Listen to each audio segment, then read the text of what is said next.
The desert wind howled through the canyons, carrying the scent of dust and dried sagebrush.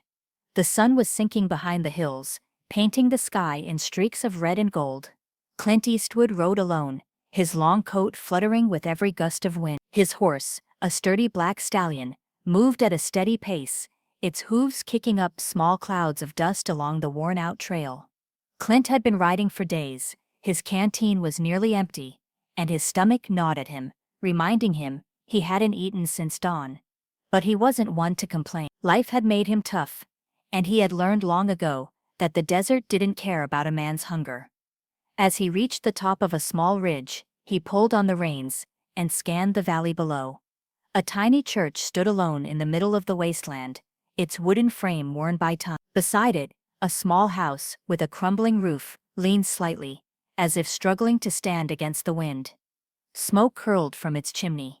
Clint narrowed his eyes. It was quiet, too quiet. Then he saw them, 5 riders circling the church like vultures. Their laughter echoed through the valley, cruel and sharp. One of them dismounted and kicked the door open with his boot. A scream rang out, a woman's scream. Clint sighed, adjusting his hat. He had seen this kind of thing too many times before.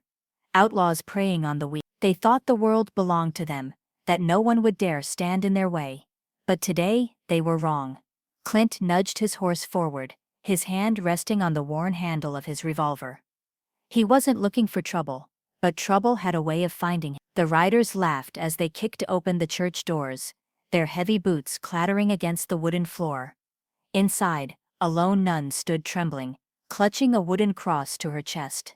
She was young, no older than 30, her dark habit flowing like ink against the dusty floorboard. Her face was pale, her eyes wide with fear. A man with a thick black mustache and a cruel grin stepped forward. His belt sagged under the weight of 2 loaded revolvers, and the way he carried himself told Clint all he needed to know. He was the leader. Well, the outlaw drawled, tilting his hat back. Ain't this a fine place for a lady like you? All alone, with no one to protect you. The nun swallowed hard, but didn't speak. She gripped the cross tighter. Another bandit chuckled. Maybe she's praying for a miracle. The leader sneered. Ain't no miracles in this world, sister. He reached out and grabbed her by the arm. That was when Clint Eastwood rode into town. He didn't say a word at first, just guided his horse straight into the heart of the scene. The outlaws turned, startled by the sound of hooves against the dry earth. The leader's hand dropped from the nun's arm, as his eyes landed on the lone rider. Clint pulled his horse to a stop just outside the church. The sun behind him cast a long shadow across the ground, stretching toward the outlaws like a silent warning. "Evening," Clint said, his voice low and calm. The leader squinted. "Who the hell are you?"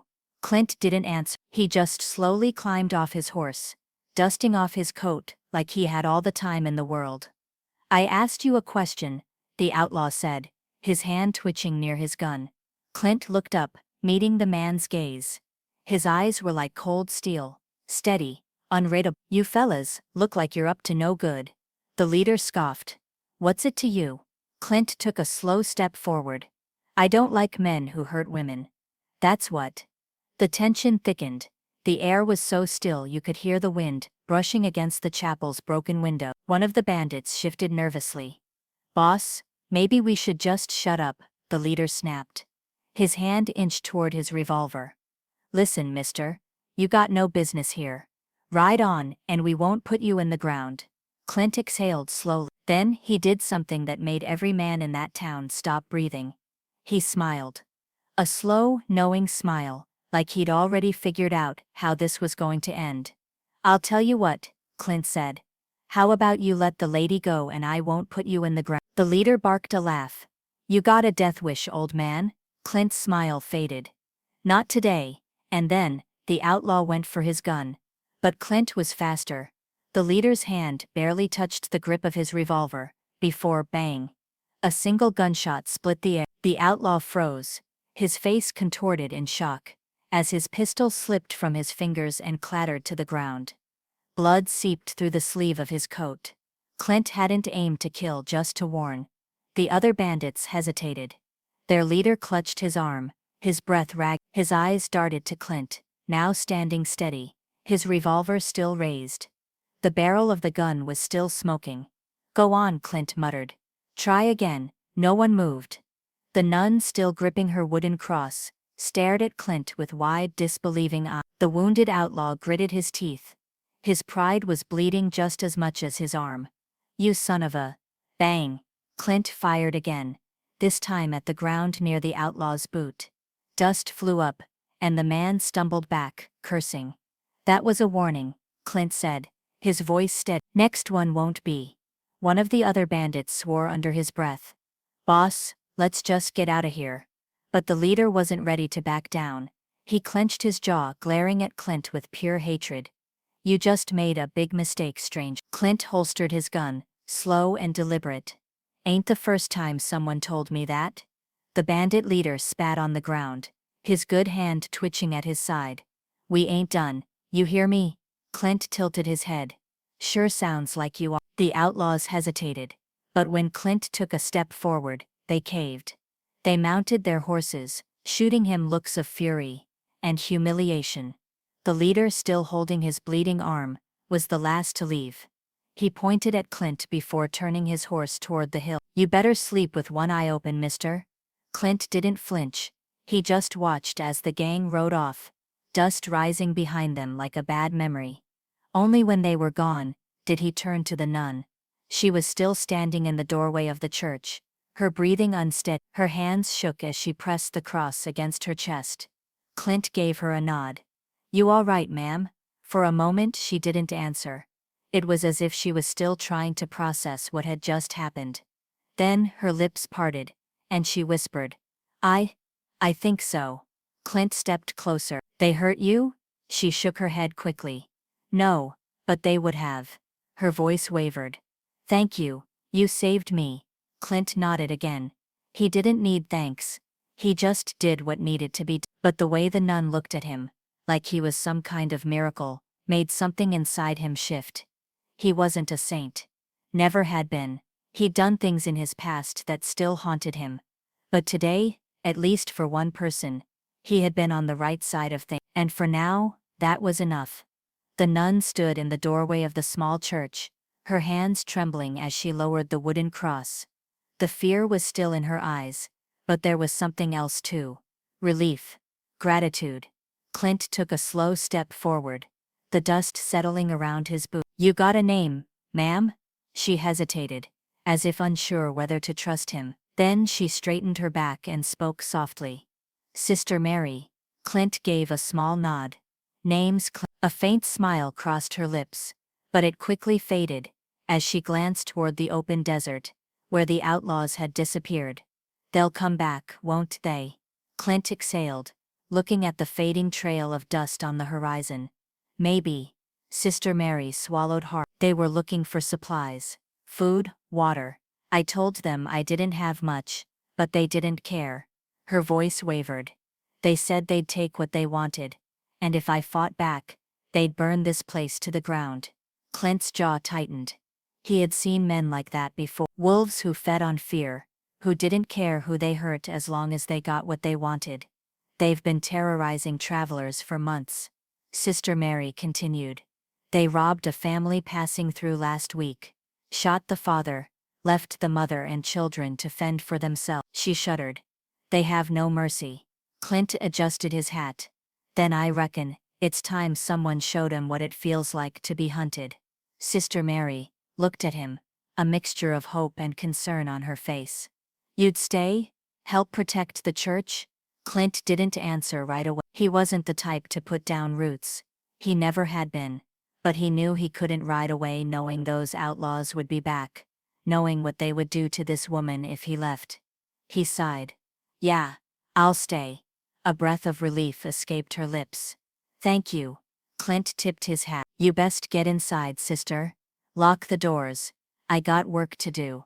Clint stood outside the small church, watching the last streaks of sunlight fade behind the hills. The desert was quiet now, but he knew it wouldn't stay that way for long. The outlaws would come back, and when they did, they wouldn't be looking for just food and supplies. They'd be looking for revenge. He turned back toward the small house beside the church. Inside, Sister Mary was lighting a candle, her hands still shaking slightly. She was trying to stay strong, but Clint could see the fear in her eyes. He stepped inside and took off his hat. "I need to see what you've got." She looked at him, confused. "See what?" "Supplies. Anything that can help us fight back." Her lips pressed together, and for a moment, she hesitated. Then she walked over to an old wooden chest by the fireplace and knelt beside it. "I don't have much," she admitted. She opened the lid and pulled out a rusty shotgun. It belonged to Father O'Connor. He was here before me. He never had to use it. Clint took the weapon from her hands, inspecting it. The barrel was old, the stock slightly cracked, but it would still fire. He cocked it once, listening to the familiar click. "It'll do," he muttered. Sister Mary folded her hand. "Do you really think they'll come back?" Clint set the shotgun on the table and looked her in the eyes. "Yeah." She swallowed hard and took a shaky breath. "Then, what do we do?" Clint picked up a box of shells from the chest and started loading the shotgun. His movements were slow, steady. "We make sure they regret it." The night stretched on, thick and heavy. The desert wind rattled the wooden shutters of the small house. Clint sat by the window, his revolver resting on his lap, eyes fixed on the darkness beyond the church. Sister Mary sat across from him, clutching a rosary in her hands. Every so often, she would glance at him, as if trying to make sense of the man who had come out of nowhere to save her. After a long silence, she finally spoke. "Have you always been a gunslinger?" Clint exhaled, his fingers tapping lightly against the handle of his revolver. "Something like that." She tilted her head. "You don't seem like a bad man." He chuckled lowly. "That's so." She nodded. "Most men who live by the gun are either killers or outlaws. But you risked your life for a stranger." Clint's eyes flickered to her. "I ain't no saint, sister." She smiled faintly. "No. But you're not the devil either." The words hung between them, for a moment before Clint turned back to the window. A long silence followed. Then, in the distance, hoofbeats. Faint at first, but growing louder. Clint's fingers curled around his revolver.